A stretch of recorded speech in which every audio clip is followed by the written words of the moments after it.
சிறப்பு என்னவென்றால் சமத்துவம். அனைத்து மனிதர்களும் சமம், அனைத்து மனிதர்களும் சமம்.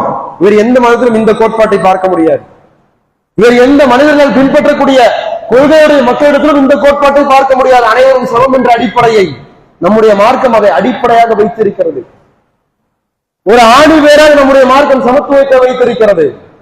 இன்னும் ஒரு சில மதத்தை பார்க்க முடியும்.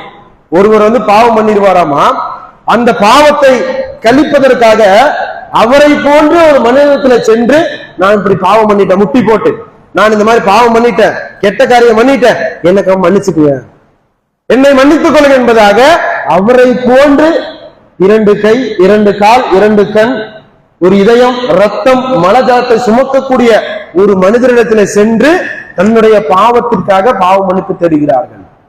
ஏற்றத்தாழ்வு இருக்கிறதா இல்லையா?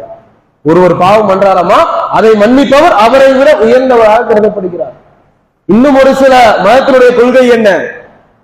பிறப்பால் ஏற்றத்தாழ்வை வைத்து பார்க்கிறார்கள். இவர்கள் உயர்ந்தவர்கள், இவர்கள் தாழ்ந்தவர்கள், இவர்கள் இந்த வேலையைத்தான் செய்ய வேண்டும், இவர்கள் அந்த வேலையைத்தான் செய்ய வேண்டும். ஆனால் நம்முடைய மார்க்கத்தில் மட்டும்தான் ஏற்றத்தாழ்வே கிடையாது. அனைவரும் சமம். மனிதர்களுக்கு மத்தியில் அனைத்து மனிதர்களும் சமமாகத்தான் பார்க்கப்பட வேண்டும்.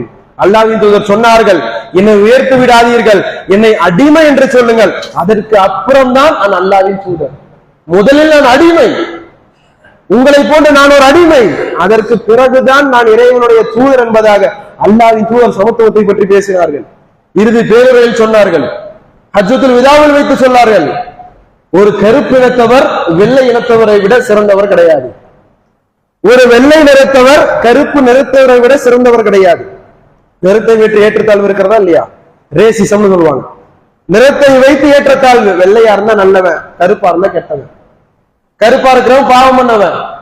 மேலை நாடுகளை பார்க்க முடியும். ஒரு சில வருடங்களுக்கு முன்னாடி ஒரு போலீஸ்காரர் ஒருத்தர் அடிச்சாரு, கருப்பா இருந்த காரணத்துக்காக கெட்டவரா இருப்பாரு என்று சொல்லி. அந்த நிற வேற்றுமையை இறுதி பேருரையில் வைத்து அல்லாஹ்வின் தூதர் உடைத்து எறிந்தார்கள்.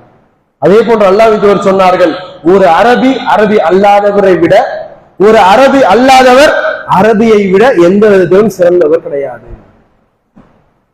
பொதுவாகவே எல்லா மனிதர்களுக்கும் இருக்கக்கூடிய ஒரு எண்ணம் என்னன்னா, நான் பேசக்கூடிய என்னுடைய மொழிதான் உயர்ந்தது. நம்முடைய உள்ளத்திலும் இருக்கும், வெளிக்காட்டவில்லை என்றாலும் என்னுடைய உள்ளத்தில் இருக்கும். நான் பேசக்கூடிய என்னுடைய தமிழ் மொழிதான் மற்ற அனைத்து மொழியை விட உயர்ந்ததாக இருக்கிறது, அதுதான் தொன்மையானது, இலக்கணத்தையும் இலக்கியத்தையும் பண்பாட்டையும் இந்த உலகத்திற்கு கற்றுத்தந்தது என்பதாக நம்முடைய மொழியை குறித்து அவரவர் மொழியை குறித்து சிந்திச்சுட்டு இருப்பார்.